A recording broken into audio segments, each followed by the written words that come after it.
Une élection présidentielle 63 ans après les indépendances, ils sont incapables d'avoir une machine boo xam ne amul virus. Man dem naa sax ba ni puisqu'on est 93 te Sénégal élection présidentielle lañ jëm waroon nañ mën a sax wut une machine par candidat parce que le petit investissement bi ngay def pour assurer l'égalité des candidats et la sécurité des données jaroon na ko mais un mooy machine bi dafa am virus. Deuxièmement loolu itam dégguma ñu bëri wax ci boo ñëwee di déposer sa clé avant ñuy génnaat clé bi def ko sous scellé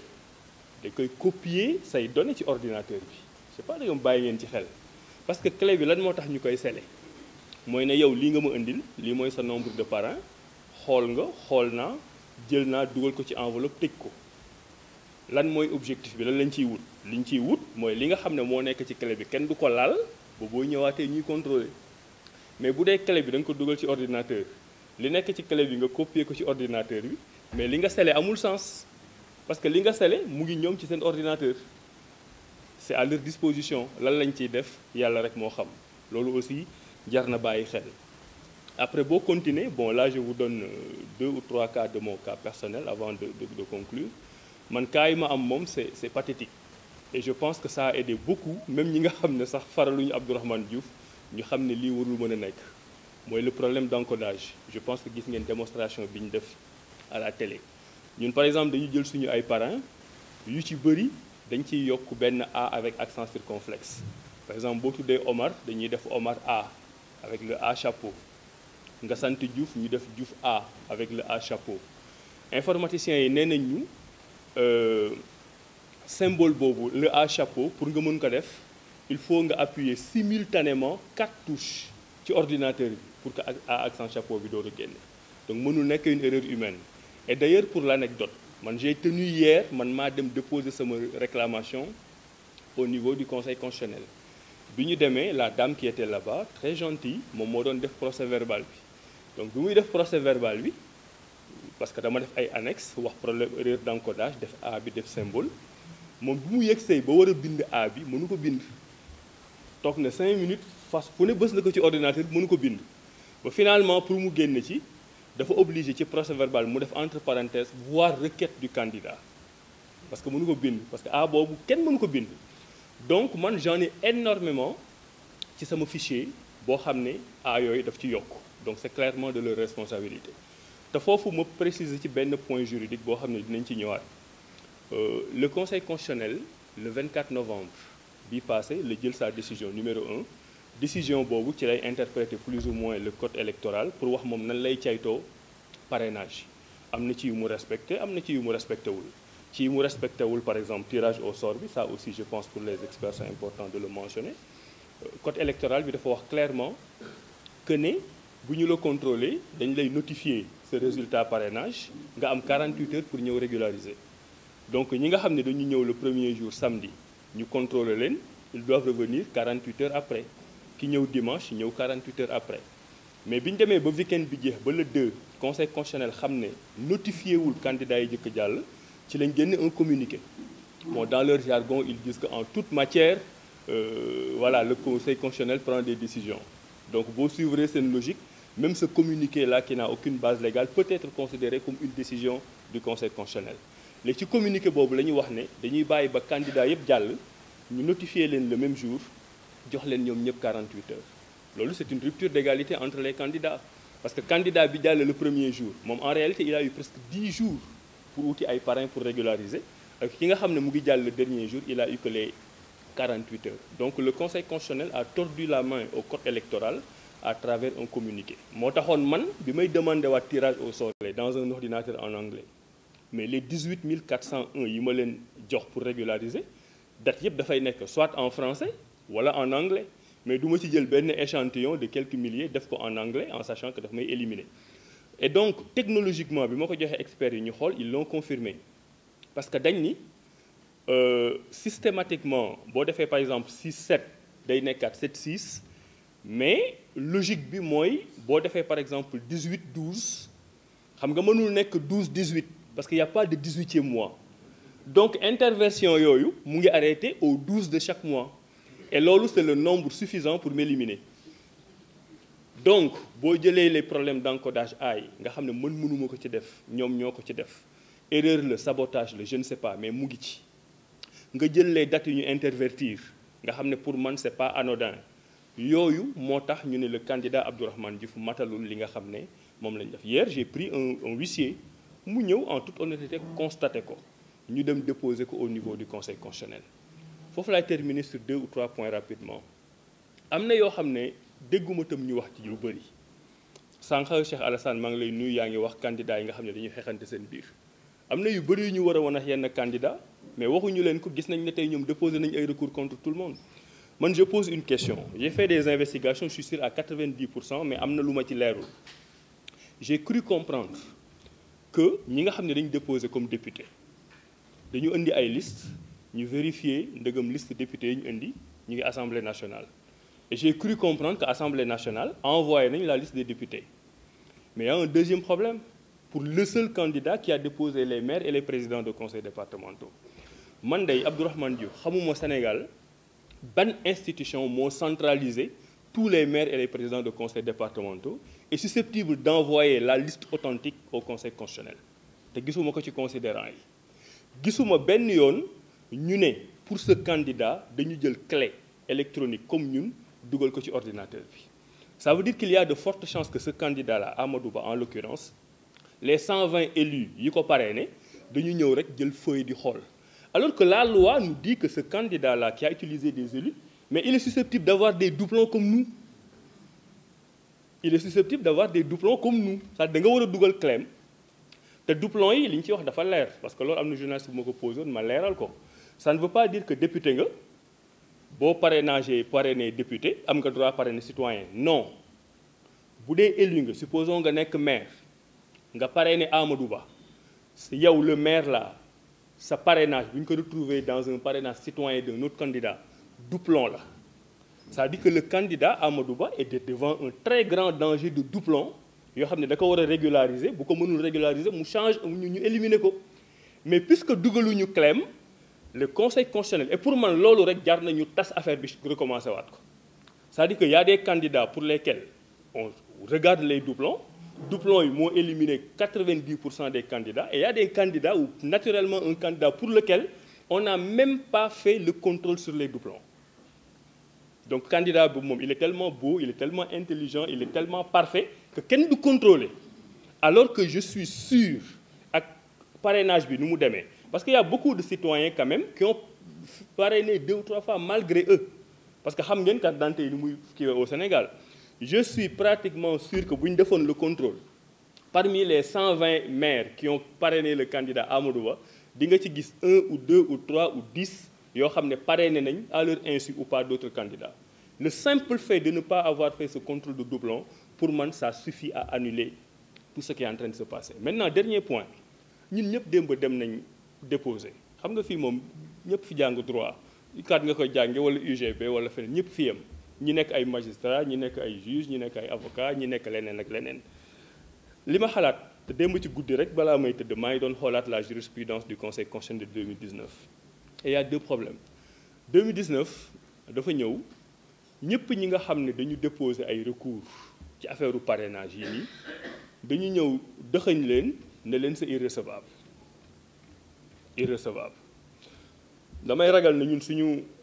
recours yi ñu def avec beaucoup d'efforts ñu waxaat ñu loolu parce que gis naa ñu koy ruumandaat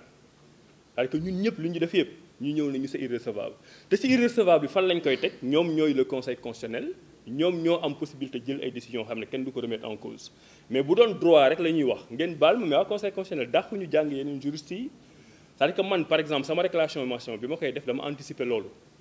dama génn ci première partie bi la partie où je prouve que le conseil constitutionnel me fait grief au cas où ñu war ma wax c'est irrecevable pourquoi ça me fait grief parce que seen considérant 24 dañu tudd sama tur man dañu tudd sama cour El Hadj Abdourahmane Diouf ne Abdourahmane Diouf déposé na mais matalul parrainage ñu dem ci article 2 ñun ñëpp boo leen xoolee dañ ñu dëxëñ ci benn article ne ñii ñëpp ils sont irrecevables et je leur dis à partir du moment où vous avez posé un acte qui me fait grief moi en tant que candidat cet acte-là j'ai la possibilité de l'attaquer mais xool leen dans 2-3 jours ils sont possibles de venir dire c'est irrecevable donc si le conseil constitutionnel nous dit que tous nos recours là sont irrecevables mais ñun où est-ce qu'on va se plaindre Donc tu es dans un pays boo xam ni on prend des informaticiens, on leur fait jouer le rôle de juriste. Et on prend les juristes, on leur fait jouer le rôle d'informaticien. te bu ñu paree quel que soit tooñ bi ñu la tooñ yow tu n'as pas le droit de recourir parce que c'est irrecevable. Donc ça veut dire que ñun suñu démocratie c'est entre les mains de 2 ou 3 personnes. Parce que moi je fais confiance à ce que mon mandataire m'a dit. Dans cette salle où on contrôle le parrainage, il y a une seule personne qui parle, c'est le président Mamadou Badio Camara. Les autres, ils ne parlent pas. Ils ne font pas des signes de la main, ils ne font pas des signes de la tête. C'est l'informaticien, moi, wax ne dugal na dugul. Le temps, par exemple, dans mon cas, mon informaticien a eu la présence d'esprit de dire mais écoutez, il y a un problème d'encodage, ce que je vois là, ce n'est pas ce que je vous ai remis. Et mon informaticien m'a dit qu'il lui suffit d'1 minute pour loolu ñu corriger ko pour ñu defal ma un bon contrôle. Mais entre le moment où il dit ça et le moment où M. Badio Camara dit imprimer le procès-verbal, après s'il le faut, on appelle les gendarmes pour dégager, c'est 1 minute. Donc voilà des gens qui ont un pouvoir exorbitant et qui, en 30 secondes, dañuy yàq liggéeyu benn nit lu mu def pendant des années et des années et des années. Je ne sais pas si les gens s'en rendent compte. Da ngay génne bon suñu chroniqueurs yi journalistes yi maa ngi leen di nuyu mais da ngay génne ñu ne Abdourahmane Diouf invalidé ñu commencé reetaan xaqataay xamuñu li nekk ci derrière. Derrière nous, on a mis beaucoup de compétences, on a mis beaucoup de talent, on a mis beaucoup de travail, on a mis beaucoup de moyens financiers, on a mis beaucoup de convictions, on a fait énormément de sacrifices. Loolu nga ñëw en 1 poussière de seconde benn nit boo xam ne il est dans le tort te di yow génnal ñëwoo gendarmerie li nga def jeexoon na. Moi, c'est pas la conception que j'ai du Sénégal. Et ce que je suis en train de voir est tellement grave que je ne sais pas si on est encore au Sénégal. Donc man, j'en appelle à tout le monde, je suis solidaire à tout le monde. lii nañu xool nan lañ koy mën a defee pour reprendre. Pour moi, le parrainage dañu ko war a reprendre systématiquement. On ne doit pas choisir un président sur la base du tirage au sort. On ne doit pas choisir un président sur la base des caprices d'une machine qu'on ne maîtrise pas. On ne doit pas choisir un président sur la base d'une machine qui a des virus. On ne doit pas choisir un président sur les humeurs et les états d'âme d'un informaticien que personne ne connaît. Je ne sais même pas s'il est assermenté ou pas. Et on ne doit pas choisir un président parce que Badio Camara le veut ou pas. Maintenant, si derrière tout ça, il y a un système de sabotage, mais qu'on se mette debout et qu'on travaille. Parce que li ma gis nii bu ñu continuer Sénégal ci suuf la jëm. Excusez-moi d'avoir été loin. benn 25 décembre ñu dem ci greffe bi ngeen xam ne ka fa nekk agent assermenté la. Fokk aussi sunu mbokk Sénégal yi xam luy agent assermenté mooy yow da nga yoon daf la may parce que da nga dem am foo waate. bu nu la dénkee mbir yow boo bindee sa tampon signé rek war nañoo jàpp ne looloo am ba ñu ñëwee joxe suñu clé suñu mandataire toog ñu vérifier dal di bind parrain yi jox ñu récépissé de dépôt de candidature niñ ko joxe ñëpp def ci tampon ñu tëj clé bi bàyyee leen clé bi loolu it war nañ koo leeral suñu mbokk yi doo jël clé bi yóbbu sa kër clé ba ca ñoom lay des voilà mooy li ñu tuddee scellé ñu tiré ñu au sort. waaw Sénégal sax nga man gisuma beneen dëkk boo xam ne sooru dëkk ba maanaam la dëkk ba avenir u dëkk ba dañ koy tiré au sort gis amul fu ma ko xam bu nu amee exemple bu ñu ko xam ñu wax ma ko waaye ba tey kon ñun li ñuy sanctionné mooy amu leen sens waaye sens nag yàlla koy joxe voilà carte yi ne wax ay sénégalais ñoo koy joxe soxna Aïda Mbodj bu nekkoon premier kon jàll amaana aussi Abdourahmane bu nekkoon premier jàll. Voilà kon su fekkee ne noonu la ñuy tànnee aussi ay leader loolu lu ñu war a xool la donc ñun ñu ñëw ñu war ñoo contrôler ñu dugal clé bi sur les 14 régions ñu gis 13 ñu ne waa ana Ndar ñu ne gisuñu Ndar mais yéen récépissé baa ngi nii dara nga ci woon toute la région mu jógee Saint-Louis ba jëm Podor tout ce qui passait là-bas. Et c'était de l'excellent parrainage Ndar nag ña fa dëkk xam nañ leen waaye du ma yegg foofu donc muy mais amul neneen loo ko tuddee un hold-up de parrainage soo demee banque bàyyi fa sa alal ñëwaat ñu ne la banque ba gisuñ la nga fa def mais loolu la cay topp mooy plainte d'ailleurs li ñu fàtte wax mooy dinañu soumettre une plainte contre X pour falsification de nos données ensuite ñu ne ñu non am ngeen 10 000 parrains yoo xam ne kenn gisu ko ci fichier bi. Alors il faut aussi fii suñu mbokk sénégalais yi xam ne la loi dafa ne bu fekkee ne élection des na 10 jours dañ lay jox fichier bi bu fekkee ne candidat bi fàttaliku leen ne quand même ci wàllu parrainage du ma ci apparenté quand même président Macky Sall ba muy uti réélection dafa bàyyi borom mbaxane yeeg caaye yeeg ñoom ñëpp sama musóor bi la ko dégg mu jàllat ñu ñëw Benno Bokk Yaakaar ñu dénkaat ma parrainage ba nu bëreeg foofu aussi affaire bi xawoon naa kii waaye ba tey mais ñu réussir tous ces exercices nga bëgg maa wax ne man mi xaw ma nu ñuy utee parrainage donc il fallait qu'il y ait un plan bien établi lanu xamul mooy man jox nañ ma fichier wu 2022 jox nañ ko tous les partis yi bokkoon ci élection yi nous l'avons mais tous nos 10 000 parrains sont dans le fichier de 2022 2023 amuñu ko parce que joxuñ ko kenn waa léegi ana say mu ngoog daal yow daal da ngay doon nekk ci fichier 2022 ñu ñëw contrôler la ne newoo ca lañ doon xool ba ma defee bi ñu defee suñu recours indil nañ leen exemple 1700 parrains wu Dakar ne leen ñu ngi nii ci fichier 2022 pourquoi nekkul woon ci seen machine bi pourquoi nekkul woon dans la machine du opération de contrôle de parrainage opération de sélection de parrains am ñoo xam ne bëggoo ñu bokk ñu indi voilà traficotage électronique mais lii moo tax aussi ay vote électronique yooyu Afrique waru fi ah booy seeta man yàgg naa ci observer ay élections présidentielles dem naa ci pratiquement 10 pays Kenya moo taaloon dëkk ba yéen a koy fàttaliku ñu ñëw ne bon affaire bi électronique nangam fekk yépp ci ay trafic la woon li Abdourahmane wax mooy dëgg nañu reprendre ces opérations de parrainage parce que dara du ci dëgg nañu teg le fichier tel qu'il existe fichier bii ñu doon contrôler j'ai mis à défi le Conseil constitutionnel que ce n'était pas le fichier de 2022 et je l'ai prouvé j'ai pris la liste de nos parrains déposés jël la liste le fichier électoral de 2022 ne leen ñoom ñëpp ñu ngi fi lu leen fi génne vous pouvez les identifier dans le fichier de 2022 que vous avez remis aux listes loolu la ñu fàtte et c'est ce que dit la loi dit que 10 jours avant le scrutin da ngay joxe le fichier ñu jox ma ko jox ko ñeneen donc on a quand même pris le soin de vérifier qu'ils existent bien beneen mbir bi suñu recours dañu jëli carte d'identité ñi nga xam ne nee nañu existé wuñu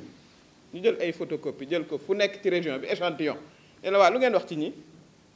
dont notre responsable départemental de Médina Yoro Foulah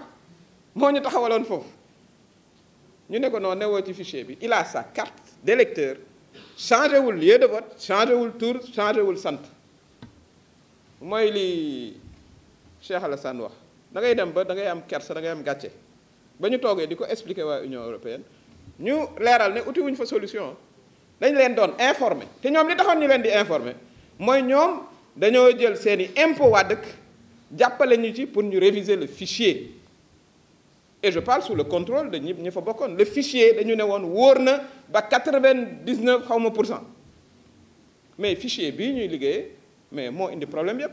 ma ne leen yéen nag bu fekkee ne da ngeen jël seeni impôt waa dëkk ñëw dugal ko ci fichier boo xam ne mooy taal réew ma war ngeen a xoolaat seen bopp ngeen wax ak ki nga xam ne moom la ñu war a waxal moo tax ñu bind président Macky Sall gis naa ni ngeen ko traité sax yéen journalistes yi mais tout simplement parce qu'il n'y a pas de voie de recours en dessus du Conseil constitutionnel c'est lui le président du Conseil supérieur de la magistrature et il est garant du respect des lois et règlements ñu ne ko lii mënoo toog fa nga nekk naan yëguma ko non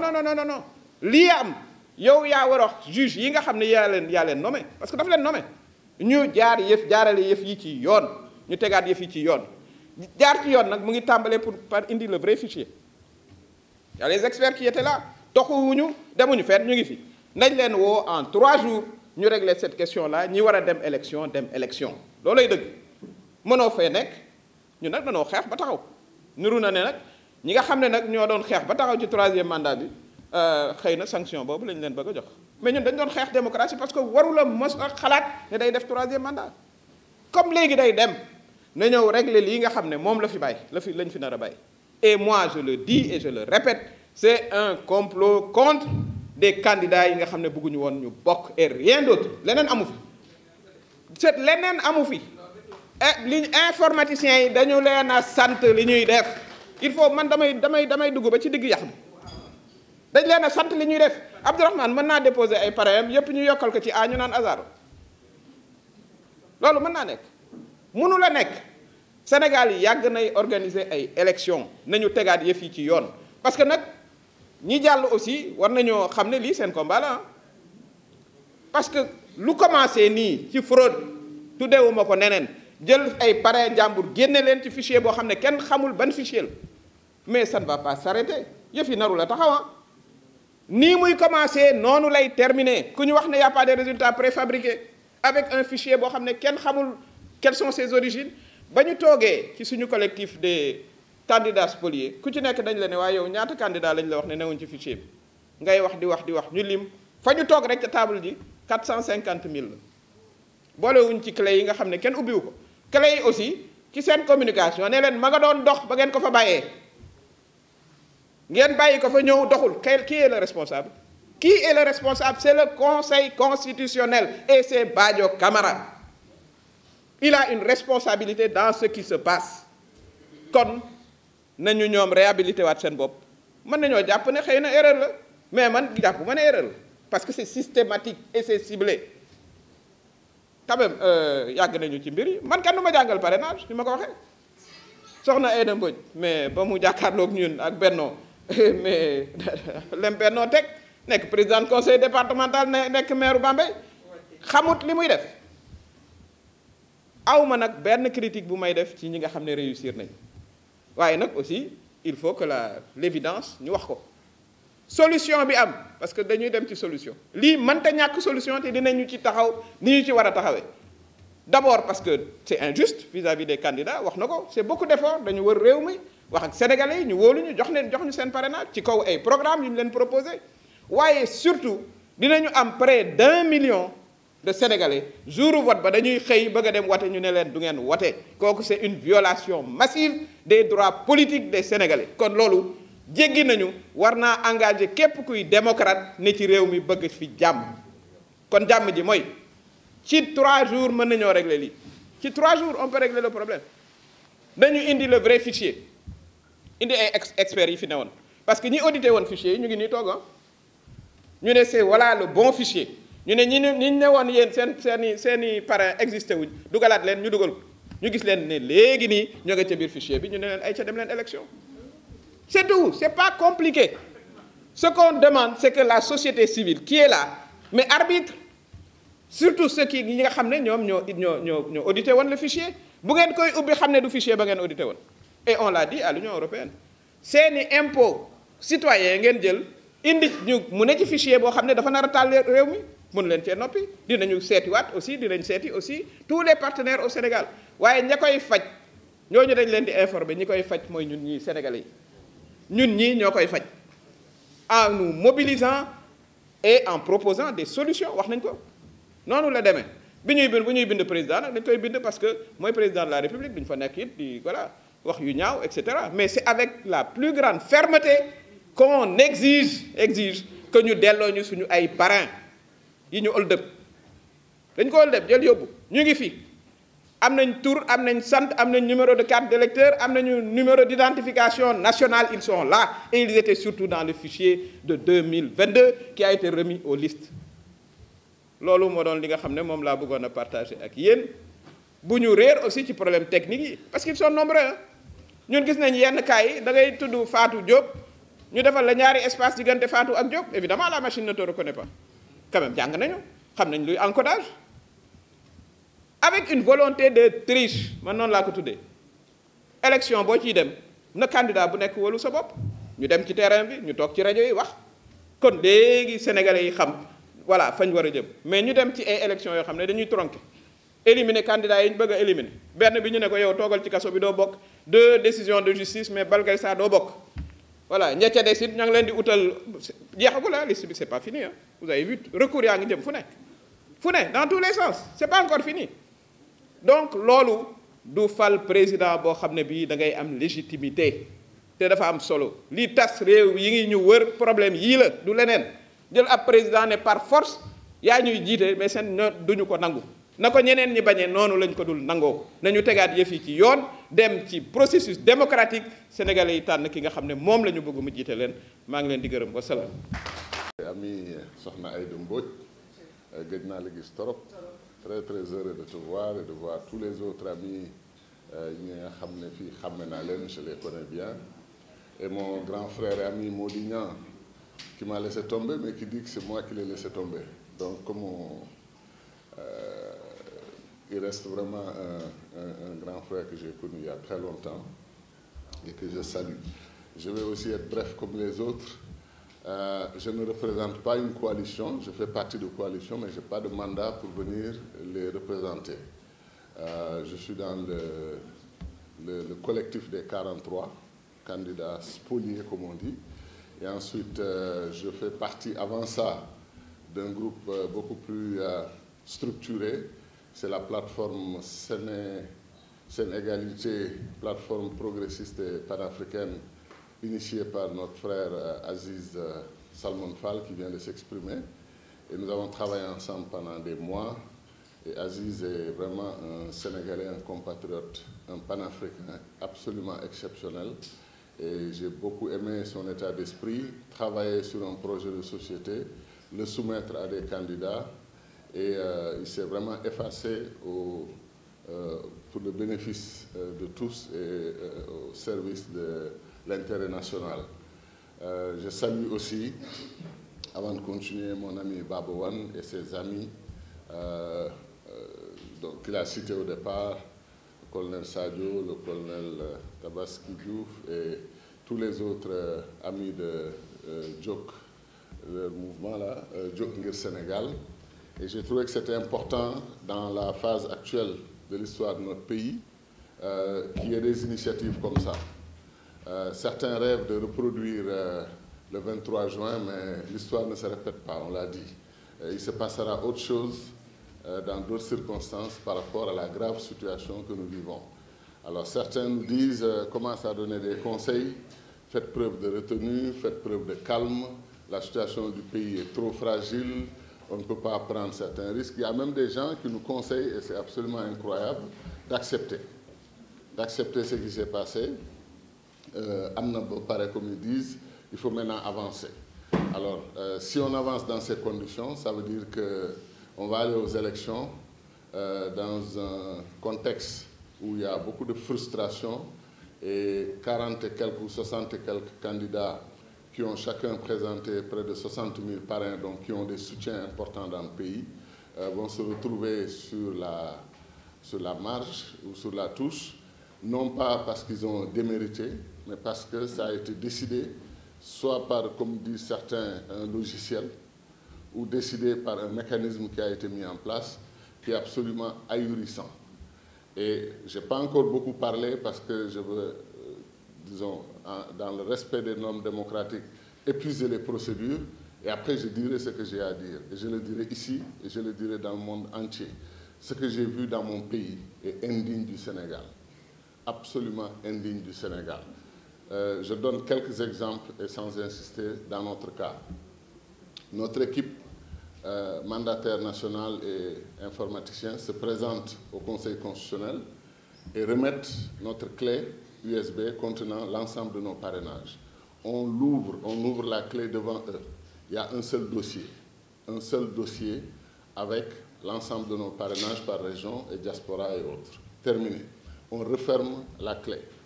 Le jour où on doit visionner et contrôler, on remet la même clé sortie de cette fameuse enveloppe et brusquement apparaissent une dizaine de fichiers qui viennent encadrer notre dossier. Donc on se retrouve quasiment avec 11 fichiers, 11 dossiers. Alors nos gars disent, mais c'est quoi cette histoire? Parce que nous, vous avez donné une clé et dans le PV, vous avez noté qu'il y avait un seul dossier. Pourquoi on a autant de dossiers? Alors, le président de la commission demande à l'informaticien de s'expliquer et l'informaticien fait cette belle réponse. Avec notre logiciel, des fichiers cachés peuvent sortir. Alors, nos gars disent fichiers cachés. Cachés par qui? Parce que nous, on ne les a pas cachés. On n'a pas mis d'autres fichiers. On a mis un seul fichier, ce sont nos parrainages. Donc, comment cela se fait? Conciliable, etc. Avançons. Ils ont avancé.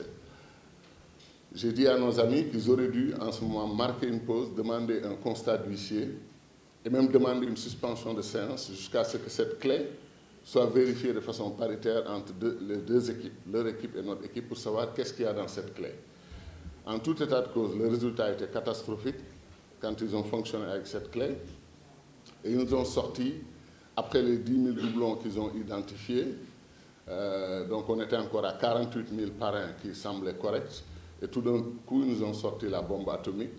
que sur les 48 000 qui restaient, il y a 39 000 qui ne sont pas dans le fichier national. Ce qui est intéressant, c'est qu'après, parce que c'est incroyable qu'on essaye des choses dans le domaine informatique, surtout ce pays-là. C'est non seulement une terre d'intelligence en général, mais on a parmi les meilleurs informaticiens du monde. Ça leur a pris quelques heures ou quelques jours pour comprendre ce qui a été fait. Quelqu'un s'est arrangé pour prendre notre fichier, qui était bien entendu formaté en français. Les jours, les dates d'expiration des cartes d'identité sont données par jour, mois et année. En le mettant, en choisissant de le lire en anglais, les dates changent et deviennent mois, jours et années. Ça élimine d'emblée ce qu'ils ont choisi d'éliminer. Parce que ça pouvait éliminer les 58 900, je ne sais pas combien, tout d'un seul coup. Mais ça a choisi d'éliminer un certain nombre. Ça, c'était le premier coup qui a été fait. Le deuxième coup, et le deuxième coup est absolument extraordinaire.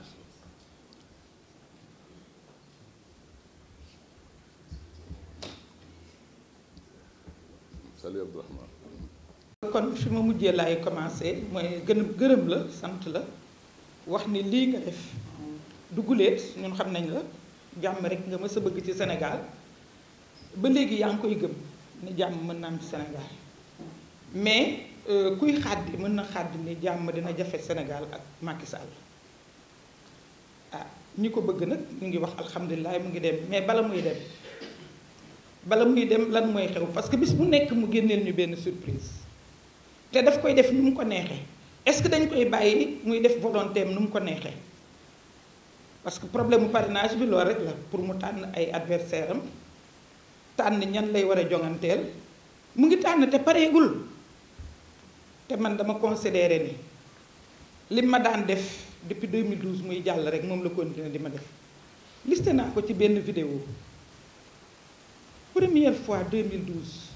ñun bi ñu demee assemblée en tant que groupe parlementaire PDS mu ne groupe bi am na droit ci benn vice-président mais comme Aïda Mbodj moo ko war a jël dañuy nangu vice-président bi ci groupe bi jox ñu commission ma jël commission bi ñu ñëwee ñu ni groupe parlementaire bi Aïda Mbodj moo koy jiite mu dugg ci biir parti jàmbur di sàkk kan la cay faral ak kan la ca dul faral génne ma conseil départemental Bambey préfet bi mu ko nee démissionné na booba la ñu affecté préfet ba te waxatul xaw ma dañ ko affecté noppi loo ko xaw ma dañ ko menacé kenn déggatu ko donc noonu laa dëkkee ak moom tàmm naa ko bi yoon dama ne woon rek am naa ci yaakaar comme bokkatu mais ba léegi mu ngi dugal loxoom ci yëf yi donc li may bañ mooy ñun ñi nga xam ne ñoo daje ñuy ñeent fukk ak juróom benn defe naa léegi ñu mat juróom fukk ñi nga xam ne dañ ñoo tooñ jël suñuy parrain ba néewal ñu doole bañ ne li ñu am ci parrain mënatul a jàll ñooñu dama ne ñun nañu concentré wu bu baax xoolante bu baax ànd bu baax bokk bëgg-bëgg xam ni benn machine yàqaluñu machine mënuñoo yàqal ñun ñoo mag loolu machine ñun ñoo ko mag machine dafa am ku ko commandé dafa am ku ko paramétré dafa am ku décidé ni machine bi lii lay def te kooku Macky Sall la tudd jërëjëf. C'est le candidat des murs, comme le disent certains. Mais je rappelle, je tiens à rappeler, sur les murs, je n'étais pas le seul. Hein? Sur les murs, on a bien vu Macky 2012, bataille. Donc, si je dis 30 millions, je vais garder, voilà, faire je vais le faire, je vais faire 30 millions. Rafet lu bu baax baax invitation bi jóg ngir Sénégal def dañ koy wax ak force l'union fait la force suñu mankoowee lu ñu bëgg mën na nekk am na des réponses juridiques yoo xam ne que ñu ngi nekk di ko def mais je crois encore plus aux réponses politiques aux réponses de mobilisation aux réponses d'engagement et d'implication de toute la population loolu laa gëm dañu war a am taxawaay boo xamee ne que fi ñu jëm rapport de force moo ñu fay génne donc li yëpp ñuy woote mooy 28 41 44 socle bi mu ngi gën a nekk di yaatu damay ñaan mu dem ba nekk ab initio. Nous avions 266 candidats qui étaient prêts à s'engager pour ces présidentielles ñoom ñëpp la ñuy tàllal loxo pour ñu ñëw fekk ci le collectif. ñu tàllal loxo aussi les autres politiciens parce que am na ñu engagé wu sur la campagne am na ñeneen ñoo xam ne engagé wu ñu woon ñu bëri ñoo xam ne ñëwuñu woon ñu tàllal leen loxo pour ñu ñëw fekk suñu ñun ñëpp parce que combat bi c'est un combat pour la démocratie, c'est un combat pour le rétablissement de l'état de droit au Sénégal. C'est extrêmement important. Ce n'est pas que pour ñun, pour ëllëgu Sénégal la. Pour ëllëgu Sénégal waruñu salfaañe suñuy àq ak suñuy yelleef affaire bi processus su sàcc la depuis le début nu mu tëddee gis nañ ko ñun ñëpp xam nañ ko dañoo dox progressivement ñuy wàccee ci train bi ci ay wagon ñuy wàccee ay candidats di wàcce et le 20 on ne sera pas surpris dinañu continuer di wàccewaat encore yeneen candidats kenn mësul gis processus boo xamee ne que dafa nébuleux comme processus bii mësu fi am dañuy waxante dëgg mësu fi am te waruñu bàyyi mu jàll su jàllee dañuy lor Sénégal démocratie Sénégal la ñuy lor état de droit Sénégal la ñuy lor spécifiquement pour lu ñu concerné nous avions eu 27 000 parrains validés 6 000 doublons 24 000 ovnis des parrains non identifiés dans le fichier général des élections ma joxe sama bopp comme exemple si on dit Alpha Thiam est candidat li nekk suñu fichier date d'expiration bi mooy 20 juin 2027 20 juin 2027 boobu ñun li ñu daal mooy dañu jël -1 wala -2 def ko sur l'ensemble des dates d'expiration mu nekk le déterminant ñu tiré ko et ñu ne ñu bon dans ce cas vous avez 24 000 parrains invisibles dans le fichier chose inacceptable loolu la ñuy xeex donc nous devons être rétablis dans nos droits moo tax ñun personnellement dañuy prôner l'arrêt du processus l'ouverture d'un dialogue plus inclusif ñu xool candidats yi ñu nekk di dàq yëpp pour lan ñu leen di dàq ñu jëm leen woowaat ñu bokk baax na société civile ñëw ci baax na toutes les forces vives de la nation ñëw dugg ci parce que c'est un enjeu national et c'est un enjeu tey jii nii de paix et de stabilité pour le Sénégal il en va de cela c'est de cela dont il est question la souveraineté nationale la préservation de la paix la cohérence de notre état de droit loolu la ñuy woote ci jàmm ak salaam donc ñu ñaan ko ci njëkk ñu ñaan ko ci teranga président bind nañ ko bataaxal boobu na ko déglu c'est lui la clé de voûte des institutions na déglu bataaxal bi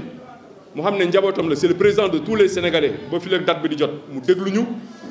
woote ouverture dialogue suspendre le processus ñun particulièrement ça n'engage que moi su laajee ñu reporter élection yi ñun dañu ne nañ ko reporter su ko laajee mu nekk un consensus te ñu waxtaan si ñun ñëpp parce que avenir du Sénégal moo gën ñuy des sur des dogmes de on ne bouge pas le processus on ne bouge pas le calendrier j'ai adoré madame la première ministre lorsque vous avez eu à dire le calendrier tey jii nii est au service de la démocratie di leen nuyu di leen sant di leen gërëm ci initiative bi yéen ñëpp alhamdulilah